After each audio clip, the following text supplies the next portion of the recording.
Fa hiditra anatin'ireo vaovao manasongadina ny andron'ny valo Martsa kosa isika. Ho fankalazana ny andron'ny fahavalon'ny volana Martsa izay dia nikarakara hetsika ny distrikan'Avaradrano tamin'ity androany ity, izay natrehan'ireo tompon'andraikitry ny kaominina rehetra. Andio arahantsika avy hatrany ny fanadihadiana entin'ny roa tsirakotiny iray ny eo amin'ny sary ny Kristian Rakotondramanga.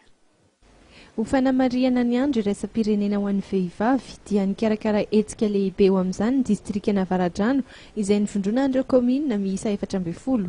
Tamin'ny alalan'ny diabe fampahafantarana ireo fikambanana miisa 130 izay nandray anjara tamin'ny hetsika androany nentina nanokafana ny fankalazana. Izany zao hetsika zao mba hanetanana ny vehivavy, voalohany indrindra dia hiady ny vehivavy amin'ny herisetra, dia ny faharoa dia ny asahin'ny vehivavy hirotsaka amin'ny seha-pifidianana rehetra misy mba hanatanteraka an'ilay miralenta. Ny andramo manokana zany dia tia hanasongadina zany fa zahay vehivavy dia tsy natao ampitrano, tsy natao andro hanina fotsiny fa mba natao iseho zany amin'ny lafiny rehetra mba mavita zavatra. Ny tanana manokana moa zany dia asahiana aloha voalohany vehivavy mba hisoratra anarana anara-maso ao anatin'ny fifidianana hoe tafiditra ao marina ve izy.